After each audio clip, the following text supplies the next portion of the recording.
ਸਤਿ ਸ੍ਰੀ ਅਕਾਲ ਜੀ। ਤੁਸੀਂ ਦੇਖ ਰਹੇ ਹੋ ਤੇਜ਼ ਪੰਜਾਬ ਨਿਊਜ਼। ਮੈਂ ਹਾਂ ਬਿਨੂ ਸ਼ਰਮਾ।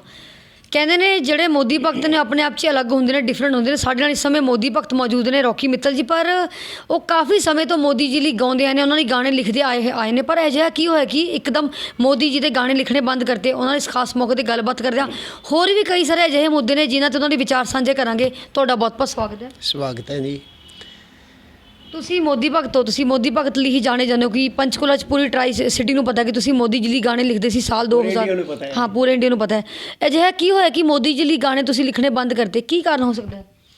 पता क्या है, सारे इंडिया को ये भी पता है कि मैंने मोदी जी का काम किया, सीएम मनोहर लाल जी का काम किया, पब्लिसिटी में मैंने बहुत कुछ किया। बट एक झूठे केस में फंसाया किसने? बीजेपी ने, बीजेपी के सीएम ने। तो यदि मैं मोदी जी के गीत गाऊंगा तो लोग मुझे ट्रोल करेंगे कि जिस पार्टी ने आपको जेल में भेजा आप उसी के गीत गाते हो। तो फिर मैं उनको क्या जवाब दूंगा? जवाब नहीं दे सकता। मैं चाहता हूँ कि मोदी जी मुझे न्याय दें। जब मुझे न्याय मिल जाएगा तो दोबारा से मोदी जी के गीत बनाने फिर शुरू कर दूंगा। ਤੁਸੀਂ ਟ੍ਰੋਲਿੰਗ ਨੂੰ ਕਾਰਨ ਦੱਸ ਦਿਓ। ਟ੍ਰੋਲਿੰਗ ਤੋਂ ਇਲਾਵਾ ਹੋਰ ਵੀ ਕਾਰਨ ਹੋ ਸਕਦੇ ਨੇ ਜਿਹੜੇ ਤੁਸੀਂ ਗਾਣੇ और कोई कारण नहीं है, लेकिन न्याय देना मोदी जी का काम है।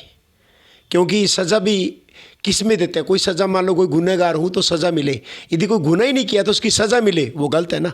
एक झूठे केस में जिसने 10 साल तक गीत गाए और उसी को झूठे केस में जेल में डाल दिया जाए, वो दुनिया को क्या बोलूँगा कि मैं दोबारा गीत गाऊँगा तो फिर क्या होगा?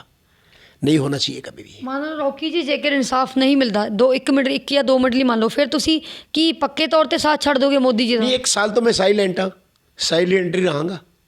देखते हैं अगे की बनता जाके। बट अजे तक तो मैं योगी के पिछे 8 गीत गाए, मैं बाकी काम कर रहा। मैं हुण भाईचारा ते गीत आ रहा, मेरा किसान मुद्दे ते भी गीत आ रहा है।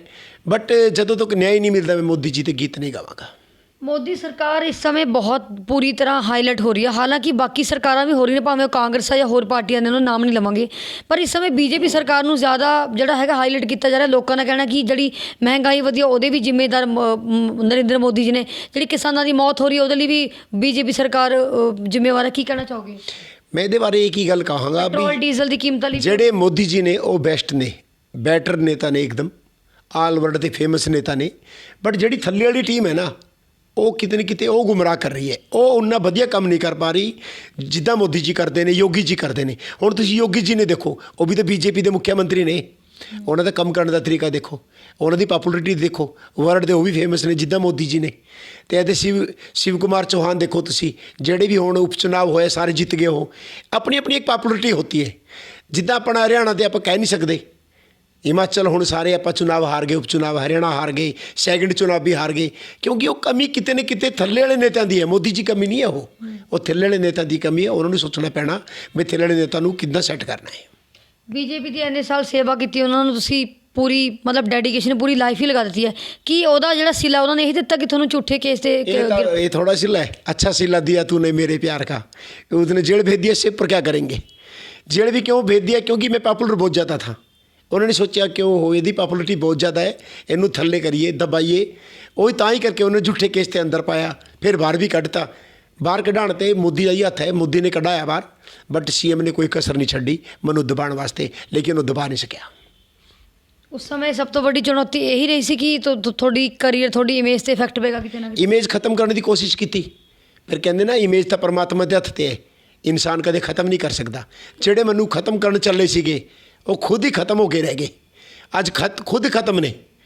ਹੁਣ ਜਿਹੜਾ ਵੀ ਚੁਣਾਵ ਆਉਂਦਾ ਉਹੀ ਹਾਰ ਜਾਂਦੇ ਨੇ, ਲੋਕਾਂ ਦੇ ਵਿੱਚ ਨਹੀਂ ਜਾ ਸਕਦੇ, ਹਰ ਚੀਜ਼ ਉਲਟੀ ਪੈ ਰਹੀ ਹੈ। ਇਹ ਪਰਮਾਤਮਾ ਦਾ ਕੰਮ ਹੈ। ਹੁਣ ਸਾਰਾ ਸਿਸਟਮ ਉਹਨਾਂ ਦਾ ਫਲੋਪ ਹੁੰਦਾ ਜਾ ਰਿਹਾ ਹੈ। ਜਿਹੜੇ ਮੈਂ ਕਹਿੰਦਾ, ਜਿਹੜੇ ਉਹਨਾਂ ਨੇ ਉਹ ਪਬਲਿਸਿਟੀ ਵਾਲੇ ਬੰਦੇ ਬਣਾਏ ਸੀਗੇ, ਚੇਅਰਮੈਨ ਬਣਾਇਆ, OSD ਬਣਾਏ, ਉਹ ਕਿੱਥੇ ਨੇ?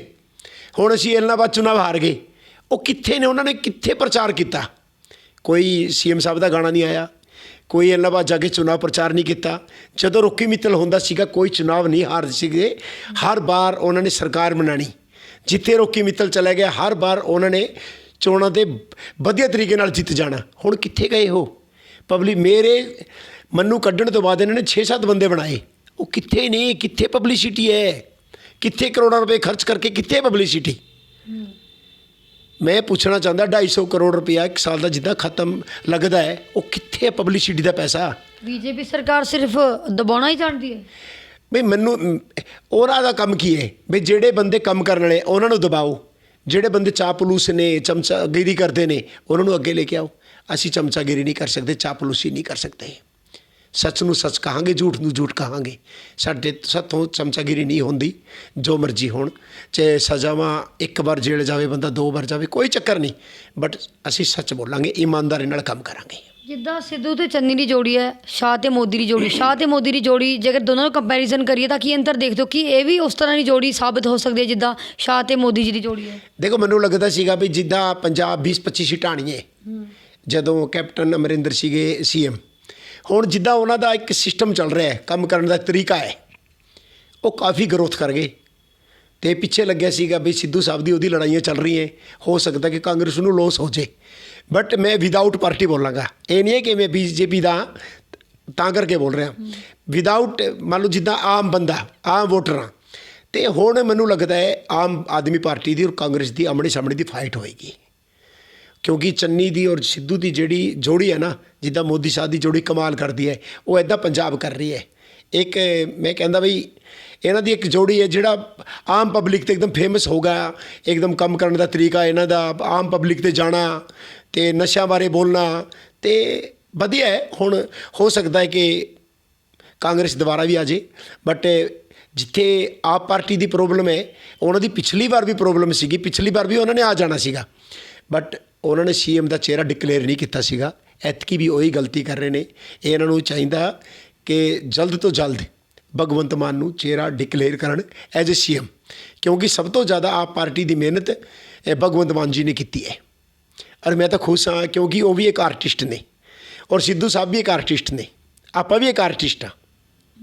ਆਰਟਿਸਟ ਵਧੀਆ ਕੰਮ ਕਰ ਸਕਦੇ ਨੇ। ਸਿੱਧੂ ਲਈ ਗਾਣੇ ਵੀ ਲਿਖੇ ਸੀ, ਉਹਦੇ ਖਿਲਾਫ ਲਿਖਿਆ ਸੀਗਾ, ਉਹ ਅਲੱਗ ਮੈਟਰ ਹੈ, ਕਿਉਂਕਿ ਜਦੋਂ ਪਾਕਿਸਤਾਨ ਗਏ ਮੈਨੂੰ ਵਧੀਆ ਨਹੀਂ ਲੱਗਿਆ, ਲੇਕਿਨ ਬੰਦਾ ਇਮਾਨਦਾਰ ਹੈ, ਮੈਂ ਇਹ ਕਹਿ ਸਕਦਾ। ਬਟ ਜਦੋਂ ਪਾਕਿਸਤਾਨ ਗਿਆ ਮੈਨੂੰ ਵਧੀਆ ਨਹੀਂ ਲਿਖਿਆ, ਮੈਂ ਉਹਦੇ ਖਿਲਾਫ ਲਿਖਿਆ। ਜੇ ਕੋਈ ਵਧੀਆ ਕੰਮ ਕਰੇਗਾ ਵਧੀਆ ਬੋਲਾਂਗੇ, ਗਲਤ ਕੰਮ ਕਰੇਗਾ ਤਾਂ ਗਲਤ ਬੋਲਾਂਗੇ। ਬਟ ਹੁਣ ਫਾਈਟ ਹੈ, ਇਸ ਫਾਈਟ 'ਤੇ, ਦੋਨਾਂ ਦੀ ਫਾਈਟ 'ਤੇ ਹੋ ਸਕਦਾ ਅਕਾਲੀਆਂ ਨੂੰ ਹੋਰ ਲੋਸ ਹੋ ਜੇ। ਹੁਣ ਮੈਨੂੰ ਲੱਗਦਾ ਜਿਹੜੀ ਮਰਜ਼ੀ ਪਾਰਟੀ ਹੈ, ਕਾਂਗਰਸ ਹੈ, ਆਪ ਹੈ, ਨਸ਼ਿਆਂ ਦੇ ਖਿਲਾਫ ਵਧੀਆ ਬੋਲ ਰਹੇ ਨੇ। ਜੇ ਪੰਜਾਬ ਨਸ਼ਾ ਖਤਮ ਹੋ ਗਿਆ, ਹਰਿਆਣਾ ਵੀ ਖਤਮ ਹੋ ਜਾਣਾ, ਕਿਉਂਕਿ ਹਰਿਆਣਾ ਦਾ ਵੀ ਜ਼ਿਆਦਾਤਰ ਬੋਰਡਰ ਏਰੀਆ 'ਤੇ ਨਸ਼ਾ ਪੰਜਾਬ ਤੋਂ ਹੀ ਆਉਂਦਾ ਹੈ। ਤਾਂ ਕਿ ਮੈਂ ਕਹਿੰਦਾ ਪੰਜਾਬ ਹਰਿਆਣਾ ਨੂੰ ਮਿਲ ਕੇ ਨਾ ਸਭ ਤੋਂ ਪਹਿਲਾਂ ਨਸ਼ਿਆਂ 'ਤੇ ਕੰਟਰੋਲ ਕਰਨ। ਜਿਹੜੀ ਯੁਵਾ ਪੀੜ੍ਹੀ ਖਤਮ ਹੋ ਰਹੀ ਹੈ, ਉਹਨਾਂ ਨੂੰ ਬਚਾਓ। ਰੋਕੀ ਜੀ, BJP ਸਰਕਾਰ ਦਾ ਏਜੰਡਾ ਹਾਲ ਤੱਕ ਕਿਸੇ ਨੂੰ ਸਮਝ ਨਹੀਂ ਆਇਆ, ਚਾਹੁੰਦੀ ਕੀ BJP ਸਰਕਾਰ, ਕੀ ਦਿਮਾਗ 'ਚ ਚੱਲ ਰਿਹਾ ਹੈ? ਹਾਲਾਂਕਿ ਪਾਰਟੀਆਂ ਹੋਰ ਵੀ ਨੇ, ਪਰ BJP ਸਰਕਾਰ ਦਾ ਏਜੰਡਾ ਕੀ ਹੈ? ਤੁਸੀਂ BJP ਨਾਲ ਇੰਨੇ ਟਾਈਮ ਤੋਂ ਕੀ ਏਜੰਡਾ ਹੈ, ਕੁਝ ਸਮਝ ਆਇਆ ਹੈ? ਦੇਖੋ, ਮੋਦੀ ਜੀ ਦਾ ਏਜੰਡਾ ਕਲੀਅਰ ਹੈ, ਯੋਗੀ ਜੀ ਦਾ ਏਜੰਡਾ ਕਲੀਅਰ ਹੈ, ਜਿੱਦਾਂ ਹਰਿਆਣੇ ਵਾਲਿਆਂ ਦਾ ਕੋਈ ਏਜੰਡਾ ਨਹੀਂ ਹੈ, ਇਹ ਕਲੀਅਰ ਨਹੀਂ ਹੈ ਕੋਈ ਵੀ ਹੈ। ਹੁਣ ਤੁਸੀਂ ਪੰਜਾਬ ਦੇ ਚੰਨੀ ਸਾਹਿਬ ਆਏ, ਉਹਨਾਂ ਦਾ ਏਜੰਡਾ ਕਲੀਅਰ ਹੈ। ਉਹ ਗੱਡੀਆਂ ਰੋਕ ਰੋਕ ਕੇ ਪਬਲਿਕ ਨਾਲ ਗੱਲ ਕਰ ਰਹੇ ਹੈ, ਪਬਲਿਕ ਨਾਲ ਜੁੜ ਰਹੇ ਹੈ, ਪਬਲਿਕ ਦੀ ਸਮੱਸਿਆएं ਸੁਣ ਰਹੇ ਹੈ। ਉਹ ਹਰਿਆਣਾ 'ਤੇ ਨਹੀਂ ਹੈ। ਆਪਾਂ ਜਿਹੜੇ ਨੇਤਾ ਨੇ, ਨੇਤਾ ਜਦੋਂ ਤੱਕ ਆਪਣੇ ਆਪ ਨੂੰ ਇਹ ਸੋਚਦਾ ਕਿ ਮੈਂ CM ਹਾਂ, ਉਹ ਗੜਬੜ ਵਾਲਾ ਕੰਮ ਹੈ। ਜੇ CM ਸੋਚੇਗਾ ਮੈਂ MLA ਹਾਂ, ਲੋਕਾਂ ਨੂੰ ਮੈਨੂੰ ਜਿਤਾਇਆ ਹੈ, ਮੈਂ ਜ਼ਮੀਨ 'ਤੇ ਜੁੜ ਕੇ ਚੱਲਾਂਗਾ, ਉਹ ਹਮੇਸ਼ਾ ਕਾਮਯਾਬ ਰਹੇਗਾ। ਯੋਗੀ ਜੀ ਦੇਖੋ, ਇੱਕ ਬੰਦਾ ਮੈਂ ਦੇਖਿਆ ਕਈ ਦਿਨ ਪਹਿਲਾਂ ਇੱਕ ਰੈਲੀ 'ਤੇ ਇਸ਼ਾਰਾ ਕਰ ਰਿਹਾ ਵੀ ਮੈਂ ਮਿਲਣਾ ਚਾਹ ਰਿਹਾ ਯੋਗੀ ਜੀ ਨੂੰ। ਯੋਗੀ ਜੀ ਨੇ ਬੁਲਾਇਆ ਉੱਪਰ ਸਟੇਜ 'ਤੇ, ਆਪਣੇ ਕੋਲ ਬਿਠਾਇਆ, ਉਹਦੀ ਜਿਹੜੀ ਸ਼ਿਕਾਇਤ ਸੀਗੀ ਉਹ ਲਈ, ਉਹਨੂੰ ਥਪਕੀ ਦਿੱਤੀ ਅਤੇ ਚਾਹ ਪਾਣੀ ਪਿਲਾ ਕੇ ਜਾਓ ਜੀ। ਇਹ ਹੁੰਦਾ ਹੈ ਰਾਜਨੀਤੀ ਦਾ। ਇੱਦਾਂ ਹੀ ਚੰਨੀ ਸਾਹਿਬ ਕਰ ਰਹੇ ਨੇ। ਇੱਦਾਂ ਕਈ ਉਹ ਨੇ ਜਿਹੜੇ CM ਨੇ, CM ਨੂੰ ਇਹ ਸੋਚਣਾ ਪੈਣਾ ਵੀ ਤੂੰ ਵੀ ਇੱਕ MLA ਹੈ। ਤੁਹਾਨੂੰ ਲੱਗਦਾ ਕਿ ਚੰਨੀ ਜਿੱਦਾਂ ਆਮ ਆਦਮੀ ਪਾਰਟੀ ਦੀ ਲੇਡੀ ਹੈ ਰੂਬੀ, ਉਹ ਛੱਡ ਕੇ ਉਧਰ ਕਾਂਗਰਸ 'ਚ ਜੁਆਇਨ ਕੀਤਾ ਹੈ, ਤੁਹਾਨੂੰ ਲੱਗਦਾ ਕਿ ਚੰਨੀ ਬੰਦੇ ਪੱਟ ਰਹੇ ਨੇ, ਜਾਂ ਕੀ ਕਾਰਨ ਹੋ ਸਕਦਾ ਕਿ ਆਮ ਆਦਮੀ ਪਾਰਟੀ ਜਿਹੜੇ ਲੀਡਰ ਨੇ ਉਹ ਕਿਉਂ ਉਧਰ ਜਾ ਰਹੇ ਨੇ ਕਾਂਗਰਸ ਵੱਲ? ਅਜਿਹਾ ਕੀ ਹੈ? ਚੰਨੀ ਸਰਕਾਰ ਕੁਝ ਕਰਤਾ ਰਹੀ ਨਹੀਂ, ਫਿਰ ਉਹ ਆਪਣੀ ਪਾਰਟੀ ਛੱਡ ਕੇ ਦੂਸਰੀ ਪਾਰਟੀ ਦਾ ਛੱਡਣਾ ਕਿਤੇ ਨਾ ਕਿਤੇ ਹੋ ਸਕਦਾ ਕਿ ਇਲੈਕਸ਼ਨ ਨਜ਼ਦੀਕ ਆ ਰਹੇ ਨੇ ਤਾਂ ਇਹ ਹੋ ਸਕਦਾ। ਉਹ ਚੱਕਰ ਨਹੀਂ ਪਾਰਟੀ ਹੈ। ਆਮ ਆਦਮੀ ਪਾਰਟੀ ਅਜੇ ਵੀ ਕਨਫਿਊਜ਼ ਹੈ ਤੁਹਾਨੂੰ CM ਦਾ ਚਿਹਰਾ ਲੈ ਕੇ। ਉਹਨਾਂ ਨੇ ਉੱਤਰਾਖੰਡ ਚੋਣਾਂ ਲੜ ਰਹੇ ਨੇ ਐਤਕੀ ਆਪ ਪਾਰਟੀ ਵਾਲੇ, ਉੱਥੇ CM ਦਾ ਚਿਹਰਾ ਵੀ ਡਿਕਲੇਅਰ ਕੀਤਾ ਉਹਨਾਂ ਨੇ, ਬਟ ਉਹ ਪੰਜਾਬ ਪਿਛਲੀ ਵਾਰ ਵੀ ਬੈਸਟ ਸੀਗੇ, ਐਤਕੀ ਵੀ ਫਾਈਟ ਕਰ ਰਹੇ ਨੇ ਉਹ, ਲੇਕਿਨ ਇੱਥੇ ਨਹੀਂ ਕਰ ਰਹੇ ਉਹ। ਸਾਰਿਆਂ ਨੂੰ ਪਤਾ ਕਿ ਭਗਵੰਤ ਮਾਨ ਜੀ ਨੇ ਮਿਹਨਤ ਕੀਤੀ ਹੈ, ਦੁਬਾਰਾ ਵੀ ਉਹ ਸੰਸਦ ਬਣ ਕੇ ਆਏ ਨੇ, ਉਹਨਾਂ ਨੂੰ ਡਿਕਲੇਅਰ ਕਰੇ। ਉਹ ਵੇਟ ਕਾਹਦੀ? ਜੇਕਰ ਸੋਚਦੇ ਕਿ ਮਿਹਨਤ ਕੋਈ ਕਰੇ ਖਾਏ ਕੋਈ, ਇਹ ਗਲਤ ਹੈ। ਇਹ ਕੇਜਰੀਵਾਲ ਸਾਹਿਬ ਨੂੰ ਸੋਚਣਾ ਪੈਣਾ ਕਿ ਉੱਥੇ ਵੀ ਚਿਹਰਾ ਡਿਕਲੇਅਰ ਕਰਨ ਤਾਂ ਕਿ ਆਮਣੇ ਸਾਹਮਣੇ ਦੀ ਫਾਈਟ ਹੋਵੇ। ਹੁਣ ਕੋਈ ਸੋਚੇਗਾ ਮੈਂ ਚਿਹਰਾ ਨਹੀਂ ਹਾਂ, ਮੈਂ ਵੀ ਚਿਹਰਾ ਨਹੀਂ ਹਾਂ, ਮੈਂ ਵੀ ਚਿਹਰਾ ਨਹੀਂ ਹਾਂ, ਲੇਕਿਨ ਉਹ ਕਨਫਿਊਜ਼ ਵਾਲਾ ਕੰਮ ਬੇਕਾਰ ਹੈ। ਤਾਂ ਹੀ ਆਪ ਪਾਰਟੀ ਵਾਲੇ ਕੁਝ ਲੋਕ ਛੱਡ ਕੇ ਜਾ ਰਹੇ ਨੇ। ਕੱਲ੍ਹ ਵੀ ਮੈਂ 2-4 ਬੰਦੇ ਦੇ ਇੰਟਰਵਿਊ ਦੇਖੇ ਜਿਹੜੇ ਪਾਰਟੀ ਛੱਡ ਰਹੇ ਨੇ ਵੀ ਅਸੀਂ ਤਾਂ ਕਰਕੇ ਛੱਡ ਰਹੇ ਹਾਂ, ਕਲੀਅਰ ਨਹੀਂ ਹੋ ਰਿਹਾ ਕਿ ਸੀਐਮ ਕੌਣ ਬਣੇਗਾ। ਜਦੋਂ ਤੁਸੀਂ ਕਹਿ ਰਹੇ ਹੋ ਕਿ ਆਮ ਆਦਮੀ ਦੇ ਬੰਦੇ ਛੱਡ ਕੇ ਇੱਧਰ ਆ ਰਹੇ ਨੇ, ਦੂਸਰੀ ਪਾਰਟੀ ਵੱਲ ਆ ਰਹੇ ਨੇ, ਕਾਂਗਰਸ ਵੱਲ, ਇੱਦਾਂ ਤਾਂ ਬੀਜੇਪੀ ਦੇ ਬੰਦੇ ਵੀ ਅਕਾਲੀ ਦਲ 'ਚ ਕਿਨੇ, ਭਾਵੇਂ ਅਨਿਲ ਜੋਸ਼ੀ ਜਾਂ ਕੋਈ ਹੋਰ ਹੈ। ਦੇਖੋ ਮੈਂ ਇਹ ਕਹਿ ਰਿਹਾ ਜਿਹੜਾ ਕਿਸਾਨ ਮੁੱਦਾ ਸੀਗਾ, ਜੇਕਰ ਆਪਾਂ ਸੋਚਦੇ, ਮੈਂ ਸੋਚਿਆ ਸੀਗਾ ਵੀ ਦੀਵਾਲੀ ਤੋਂ ਪਹਿਲਾਂ ਇਹਦਾ ਕੋਈ ਸਮਾਧਾਨ ਹੋ ਜਾਏਗਾ ਵੀ ਜਿਹੜੇ ਕਿਸਾਨ ਨੇ ਉਹ ਵੀ ਜਾ ਕੇ ਘਰੇ ਦੀਵਾਲੀ ਮਨਾਉਣ, ਬਟ ਹੋਇਆ ਨਹੀਂ। ਉਹ ਮੈਂ ਤਾਂ ਮੋਦੀ ਜੀ ਨੂੰ ਵੀ ਗੁਜ਼ਾਰਿਸ਼ ਕਰਨਾ ਚਾਹਾਂਗਾ, ਉਹਦਾ ਭਗਤ ਹੋਣ ਕਰਕੇ ਜਾਂ ਬੀਜੇਪੀ ਦਾ ਮੈਂਬਰ ਹੋਣ ਕਰਕੇ ਜੋ ਵੀ ਮਰਜ਼ੀ ਲਾਵੇ ਵੀ ਇਹਦਾ ਸਮੱਸਿਆ ਦਾ ਸਮਾਧਾਨ ਵੀ ਕਰਨਾ ਬਹੁਤ ਜ਼ਰੂਰੀ ਹੈ। ਜੇਕਰ ਸਮੱਸਿਆ ਦਾ ਸਮਾਧਾਨ ਹੋ ਗਿਆ ਤੇ ਬੀਜੇਪੀ ਵਧੀਆ ਤਰੀਕੇ ਨਾਲ ਚੁਣਾਵ ਲੜ ਸਕਦੀ ਹੈ ਪੰਜਾਬ ਦਾ ਹੁਣ ਵੀ, ਜੇਕਰ ਸਮੱਸਿਆ ਦਾ ਸਮਾਧਾਨ ਕਿਸਾਨਾਂ ਦਾ ਹੋ ਗਿਆ ਤਾਂ। ਹੁਣ ਜਿਹੜਾ ਮਾਹੌਲ ਚੱਲ ਰਿਹਾ ਇਸ ਸਮੇਂ, ਸਾਲ 2022 ਦੀਆਂ ਚੋਣਾਂ ਨੂੰ ਕਿਸ ਨਜ਼ਰੀਏ ਨਾਲ ਦੇਖਦੇ ਹੋ? ਸਿਆਸਤ ਦਾ ਮਾਹੌਲ ਗਰਮ ਹੈ, ਕੀ ਲੱਗਦਾ ਕਿ ਕਿਹੜੀ ਪਾਰਟੀ ਆ ਸਕਦੀ ਹੈ ਜਿਹੜੀ ਪ੍ਰੋਪਰ ਆਪਣੀ ਰਿਸਪੌਂਸਿਬਿਲਟੀ ਵੀ ਨਿਭਾਵੇ, ਜਿਹਦੋਂ ਲੋਕ ਵੀ ਖੁਸ਼ ਹੋਣ? ਕਿਉਂਕਿ ਕੈਪਟਨ ਤੋਂ ਬਾਅਦ, ਚੰਨੀ ਸਰਕਾਰ ਤੋਂ ਬਾਅਦ ਉਮੀਦਾਂ ਸੀ ਲੋਕਾਂ ਦੀਆਂ, ਉਹ ਟੁੱਟ ਗਏ ਨੇ। ਹੁਣ ਭਰੋਸਾ ਲਗਭਗ ਕਿਸੇ ਵੀ ਸਰਕਾਰ 'ਤੇ ਨਹੀਂ ਹੈ। ਜੇਕਰ ਕੋਈ ਸਰਕਾਰ ਆਉਂਦੀ ਹੈ, ਕਿਸੇ ਦੀ ਸਰਕਾਰ ਬਣਦੀ ਹੈ, ਤਾਂ ਕਿਹੜੀ ਸਰਕਾਰ ਹੋ ਸਕਦੀ ਹੈ? ਦੇਖੋ ਉੱਥੇ ਪੰਜਾਬ ਦੀ ਜਿਹੜੀ ਹੁਣ ਤੱਕ ਜਿਹੜੀ ਸਟੱਡੀ ਕੀਤੀ ਹੈ ਮੈਂ, ਹੁਣ ਤੱਕ ਤਾਂ ਇਹ ਹੈ ਕਾਂਗਰਸ ਤੇ ਆਪ ਪਾਰਟੀ ਦਾ ਫਾਈਟ ਹੈ। 20-25 ਸੀਟਾਂ ਤੇ ਅਕਾਲੀ ਵੀ ਖੜੇ, ਤਾਂ ਲੋਕ ਨਾ ਖੁਸ਼ ਨੇ। ਮੈਂ ਕਹਿ ਰਿਹਾ ਫਾਈਟ ਹੈ। ਦੇਖੋ ਫਾਈਟ ਤੇ ਆਪਾਂ ਲੋਕਾਂ ਨਾਲ ਗੱਲ ਕਰੀਏ, ਉਹ ਅਕਾਲੀਆਂ ਨੂੰ ਵੀ ਫਾਈਟ ਤੇ ਨਹੀਂ ਮੰਨਦੇ। ਉਹ ਵੀ ਕਹਿੰਦੇ ਇਹਨਾਂ ਦੀ 18-20-25 ਸੀਟ ਆਣੀ ਹੈ, ਇਹਨਾਂ ਨੂੰ ਵੀ ਨਹੀਂ ਮੰਨਦੇ। ਫਿਰ ਆਪ ਪਾਰਟੀ ਵਾਲੇ ਵੀ ਭੱਜ ਰਹੇ ਨੇ, ਫਿਰ ਤਾਂ ਸਾਰਾ ਹੀ ਕਨਫਿਊਜ਼ ਹੈ। ਮੈਂ ਕਹਿੰਦਾ ਪੰਜਾਬ ਦੀ ਪੋਲੀਟੀਸ਼ਨ ਹੀ ਸਾਰਾ ਕਨਫਿਊਜ਼ ਹੈ। ਬਟ ਮੈਂ ਕਹਿ ਰਿਹਾ ਤੁਹਾਨੂੰ ਲਾਸਟ ਮੂਮੈਂਟ ਤੇ ਕਾਂਗਰਸ ਆਪ ਪਾਰਟੀ ਦੀ ਫਾਈਟ ਹੋਣੀ ਹੈ, ਤੁਹਾਡੇ ਸਾਹਮਣੇ ਹੋਣੀ ਹੈ, ਕੋਈ ਹੋਰ ਪਾਰਟੀ ਤਾਂ ਹੈ ਨਹੀਂ। ਬੀਜੇਪੀ ਜੇਕਰ ਇੱਕ ਕਿਸਾਨਾਂ ਦਾ ਮੁੱਦਾ ਹੱਲ ਹੋ ਗਿਆ, ਕੈਪਟਨ ਸਾਹਿਬ ਨਾਲ ਮਿਲ ਕੇ ਰਾਜਨੀਤੀ ਕੀਤੀ ਇਹਨਾਂ ਨੇ, ਇਕੱਠੇ ਚੋਣ ਲੜੇ, ਤਾਂ ਹੋ ਸਕਦਾ ਫਾਈਟ ਦੇ ਦੇਣ। ਬਟ ਅਜੇ ਮੈਨੂੰ ਕੁਛ ਇੱਦਾਂ ਦਿਖ ਨਹੀਂ ਰਿਹਾ। ਜਿੱਦਾਂ ਤੁਸੀਂ ਕਹਿ ਰਹੇ ਹੋ ਕਿ ਹੁਣ ਤੱਕ ਤੁਸੀਂ ਜਿੰਨੀ ਵੀ ਭਵਿੱਖਬਾਣੀ ਕੀਤੀ ਤੁਹਾਡੀ ਸਹੀ ਗਈ, ਤੁਸੀਂ ਇੱਕ ਆਈਡੀਆ ਲਗਾਉਂਦੇ, ਜਿੱਦਾਂ ਹੁਣ ਤੁਸੀਂ ਪੋਲੀਟਿਕਸ ਨੂੰ ਲੈ ਕੇ ਕਹਿ ਰਹੇ ਹੋ, ਕੀ ਕਹਿਣਾ ਚਾਹੋਗੇ? ਅਜੇ ਮੈਂ ਪੰਜਾਬ ਬਾਰੇ ਕੁਛ ਨਹੀਂ ਕਹਾਂ। ਮੈਂ ਇਹੀ ਕਹਾਂਗਾ ਕਿ ਆਪ ਪਾਰਟੀ ਦਾ ਤੇ ਕਾਂਗਰਸ ਦੀ ਫਾਈਟ ਹੈ, ਦੋਨਾਂ ਦੀ, ਕੋਈ ਵੀ ਜਿੱਤ ਜੇ। ਬਟ ਆਪ ਪਾਰਟੀ ਮੈਂ ਕਹਿੰਦਾ ਜਿਤਨੀ ਛੇਤੀ ਤੇ ਛੇਤੀ ਜਲਦੀ ਹੋ ਸਕੇ ਤਾਂ ਸੀਐਮ ਦਾ ਚਿਹਰਾ ਡਿਕਲੇਅਰ ਕਰਨ। ਭਗਵੰਤ ਮਾਨ ਤੋਂ ਬੈਸਟ ਕੋਈ ਨਹੀਂ ਹੋ ਸਕਦਾ, ਕਿਉਂਕਿ ਉਹਨੇ ਮਿਹਨਤ ਕੀਤੀ ਹੈ, ਸਾਰੀ ਦੁਨੀਆ ਨੂੰ ਪਤਾ ਹੈ। ਜਿਹੜਾ ਸੰਸਦ 'ਤੇ ਵੀ ਵਧੀਆ ਬੋਲਦਾ, ਉਹ ਇਮਾਨਦਾਰ ਵੀ ਹੈ। ਮੈਂ ਕਈ ਵਾਰ ਦੇਖਿਆ ਜਿਹੜੇ ਪੁਲਿਸ ਵਾਲੇ ਕੋਈ ਵੀ ਰਿਸ਼ਵਤਖੋਰ ਹੈ ਉਹਨੂੰ ਜਾ ਕੇ ਫੜਦਾ ਵੀ ਹੈ, ਉਸ ਤੋਂ ਵਾਪਸ ਪੈਸੇ ਵੀ ਦਵਾਉਂਦਾ। ਉਸ ਤੋਂ ਬੈਟਰ ਕੋਈ ਨਹੀਂ ਹੋ ਸਕਦਾ। ਪਰ ਜੇ ਕਾਂਗਰਸ ਸਰਕਾਰ ਆ ਜਾਂਦੀ, ਲੋਕ ਉਸ ਤੋਂ ਖੁਸ਼ ਨਹੀਂ ਹੈਗੇ। ਉਹਨਾਂ ਨੂੰ ਪਤਾ ਵੀ ਚੰਨੀ ਸਰਕਾਰ ਕੰਮ ਸਹੀ ਤਰੀਕੇ ਨਾਲ ਨਹੀਂ ਕਰ ਰਹੀ ਹੈ। ਉਹ ਕਹਿੰਦੇ ਨੇ ਅਸੀਂ ਇੰਨੇ ਸਮੇਂ 'ਚ ਇਹ ਕਰ ਦਾਂਗੇ, ਉਹ ਕਰ ਦਾਂਗੇ, ਪਰ ਹੌਲੇ ਸਿਰਫ ਗੱਲਾਂ ਹੀ ਹੋ ਰਹੀਆਂ ਨੇ, ਹਾਲੇ ਹੋਇਆ ਕੁਝ ਕੀਤਾ ਨਹੀਂ। ਸਿਰਫ ਹਵਾ ਦੇ ਮਹਿਲ ਹੀ ਬਣਾਏ ਜਾਂਦੇ, ਭਾਵੇਂ ਕੋਈ ਸਰਕਾਰ ਹੈ, ਨਾਟ ਓਨਲੀ ਕਾਂਗਰਸ, ਕੋਈ ਵੀ ਸਰਕਾਰ ਲਗਾ ਲਓ। ਦੇਖੋ ਪੰਜਾਬ ਜਿੱਦਾਂ ਸੋਨੇ ਦੀ ਚਿੜੀਆ ਸੀਗਾ, ਜਦੋਂ 1966 ਤੇ ਪੰਜਾਬ ਹਰਿਆਣਾ ਅੱਡ ਹੋਏ, ਉਹ ਤੋਂ ਹਰਿਆਣਾ ਤੇ ਕੁਝ ਵੀ ਨਹੀਂ ਸੀਗਾ। ਪੰਜਾਬ ਦੇ ਜਿਹੜੀ ਸਰਕਾਰਾਂ ਸੀਗੀ, ਉਹਨਾਂ ਨੇ ਉਹ ਕਹਿੰਦੇ ਸੀਗੇ ਹਰਿਆਣਾ ਵਾਲੇ ਲੋਕਾਂ ਨੇ ਭੁੱਖੇ ਮਰਨਾ ਹੈ, ਇਹਨਾਂ ਦੀ ਸਰਕਾਰ ਦੇ ਪੱਲੇ ਕੁਛ ਨਹੀਂ ਹੈ। ਆ ਤੁਸੀਂ ਦੇਖੋ ਹਰਿਆਣਾ ਪੰਜਾਬ ਤੋਂ ਅੱਗੇ ਨਿਕਲ ਗਿਆ ਨਾ। ਲੇਕਿਨ ਉਹੀ ਸਹੀ ਹੈ, ਉੱਥੇ ਦੀ ਸਿਆਸਤ ਬਿਲਕੁਲ ਉਹ ਚੀਜ਼ ਨਹੀਂ ਕਰ ਪਾ ਰਹੀ ਜਿਹਦਾ ਪੰਜਾਬ ਦਾ ਨਾਂ ਹੈ। ਪੰਜਾਬੀਆਂ ਨੇ ਜਾ ਕੇ ਪੂਰੇ ਵਰਲਡ 'ਤੇ ਕਿੰਨੇ ਨਾਂ ਕਮਾਇਆ, ਕਿੰਨੇ ਵਰਲਡ 'ਤੇ ਬਿਜ਼ਨਸ ਕੀਤੇ, ਸਾਰੇ ਵਰਲਡ 'ਤੇ ਛਾ ਗਏ। ਬਟ ਉਹ ਪੰਜਾਬ ਪਿੱਛੇ ਜਾ ਰਿਹਾ, ਕਿਤੇ ਨਹੀਂ ਕਿਤੇ ਸਿਆਸਤ ਦੀ ਕਮੀ ਹੈ। ਇੱਥੇ ਦੀ ਸਿਆਸਤ ਉਹ ਵਧੀਆ ਤਰੀਕੇ ਨਾਲ ਕੰਮ ਨਹੀਂ ਕਰ ਰਹੀ ਜਿੱਦਾਂ ਕਰਨਾ ਚਾਹੀਦਾ ਸੀਗਾ। ਨਹੀਂ ਅੱਜ ਪੰਜਾਬ ਤਾਂ ਕਿਤੇ ਤੇ ਕਿਤੇ ਹੁੰਦਾ।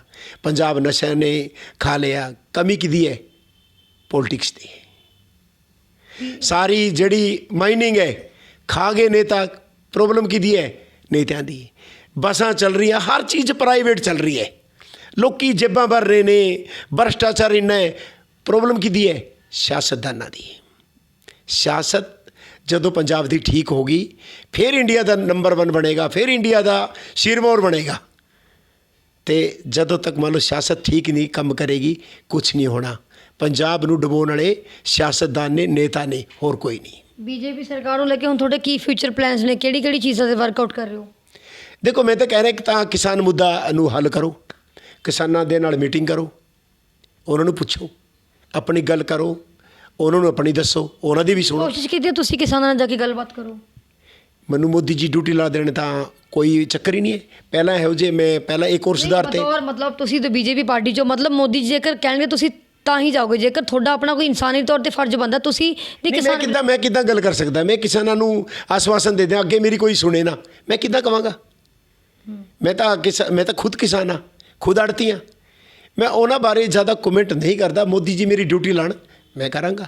ਖੁਦ ਮੋਦੀ ਜੀ ਨੇ ਜਦੋਂ ਵੀ ਕਿਸਾਨਾਂ ਨੇ ਬੁਲਾ ਲਿਆ ਉसी ਦਿਨ ਸਮੱਸਿਆ ਦਾ ਸਮਾਧਾਨ ਹੋ ਜਾਣਾ ਹੈ। ਉਹ ਵੀ ਚਾਹੁੰਦੇ ਨੇ ਕਿ ਜਾ ਕੇ ਪੀਐਮ ਸਾਹਿਬ ਨਾਲ ਜਾ ਕੇ ਗੱਲ ਕਰਨੀ ਕਿਸਾਨ ਨੇਤਾ ਨੇ। ਮੈਂ ਨਹੀਂ ਕਹਿੰਦਾ ਵੀ ਕੋਈ ਮਸਲਾ ਰਹਿ ਜਾਣਾ ਹੈ। ਉਹ ਰਾਜਾ ਨੇ, ਰਾਜਾ ਦੀ ਹਰ ਕੋਈ ਗੱਲ ਮੰਨਦਾ ਹੈ। ਉਹ ਆਪਣੇ ਤਰੀਕੇ ਨਾਲ ਕਰਨਗੇ ਵੀ ਕਿਸਾਨਾਂ ਨੂੰ ਵੀ ਦਿੱਕਤ ਨਾ ਆਵੇ, ਸਰਕਾਰ ਨੂੰ ਵੀ ਦਿੱਕਤ ਨਾ ਆਵੇ। ਇੱਕ ਵਾਰ ਗੱਲ ਕਰਕੇ ਦੇਖੋ, ਮੈਨੂੰ ਨਹੀਂ ਲੱਗਦਾ ਕਿ ਕੋਈ ਵੀ ਇੱਦਾਂ ਕੋਈ ਚੀਜ਼ ਹੈ ਜਾਂ ਕੋਈ ਗੱਲਬਾਤ ਹੈ ਜੋ ਕਿਤੇ ਰਹਿ ਜਾਏਗੀ। ਕਿਤੇ ਵੀ ਨਹੀਂ ਰਹਿਣੀ, ਇੱਕਦਮ ਨਿਪਟ ਜਾਣਾ ਕੰਮ। ਇੱਕ ਵਾਰ ਟਰਾਈ ਕਰਕੇ ਦੇਖੋ। ਤਾਂ ਤੁਸੀਂ ਦੇਖਿਆ ਸੀ ਕਿ ਮੇਰੇ ਨਾਲ ਮੋਦੀ ਭਗਤ ਰੌਕੀ ਮਿੱਤਲ ਜੀ, ਜਿਨ੍ਹਾਂ ਨੇ ਕਿਹਾ ਕਿ ਜੇਕਰ ਮੋਦੀ ਜੀ ਉਹਨਾਂ ਦੀ ਡਿਊਟੀ ਲਗਾਉਣਗੇ ਕਿ ਕਿਸਾਨ ਵੀਰਾਂ ਨਾਲ ਜਾ ਕੇ ਗੱਲਬਾਤ ਕਰੋ, ਵਿਚਾਰ ਸਾਂਝੇ ਕਰੋ, ਤਾਂ ਜ਼ਰੂਰ ਜਾਣਾ ਚਾਹਣਗੇ। ਅਤੇ ਨਾਲ ਇਹ ਵੀ ਕਿਹਾ ਕਿ ਸਰਕਾਰਾਂ ਆਪਣਾ ਕੰਮ ਸਹੀ ਤਰੀਕੇ ਨਾਲ ਨਹੀਂ ਕਰ ਰਹੀਆਂ, ਉਹਨਾਂ ਨੂੰ ਆਪਣਾ ਫਰਜ਼ ਪੂਰਾ ਨਿਭਾਉਣਾ ਚਾਹੀਦਾ। ਜੇਕਰ ਆਮ ਆਦਮੀ ਪਾਰਟੀ ਜਾਂ ਕਾਂਗਰਸ ਵਿੱਚ ਜਿਹੜੀ ਫਾਈਟ ਹੋ ਸਕਦੀ ਹੈ ਇਹਨਾਂ ਦੇ ਅਨੁਸਾਰ, ਜੇਕਰ ਕੋਈ ਵੀ ਪਾਰਟੀ ਆਉਂਦੀ ਹੈ ਤਾਂ ਆਪਣੀ ਜ਼ਿੰਮੇਵਾਰੀਆਂ ਸਹੀ ਤਰੀਕੇ ਨਾਲ ਨਿਭਾਵੇ। ਤੁਸੀਂ ਵੀ ਕਮੈਂਟਸ ਰਾਹੀਂ ਵਿਚਾਰ ਸਾਂਝੇ ਕਰ ਸਕਦੇ ਹੋ। ਕੋਈ ਚੰਨੀ ਤੇ ਜਿੱਦਾਂ ਨਵਜੋਤ ਸਿੰਘ ਸਿੱਧੂ ਦੀ ਜੋੜੀ ਹੈ, ਕਿ ਉਹ ਸ਼ਾਹ ਤੇ ਮੋਦੀ ਦੀ ਜੋੜੀ ਵਾਂਗ ਵਧੀਆ ਸਾਬਤ ਹੋ ਸਕਦੀ ਹੈ, ਲੋਕਾਂ ਲਈ ਵਧੀਆ ਕੰਮ ਕਰ ਸਕਦੀ ਹੈ।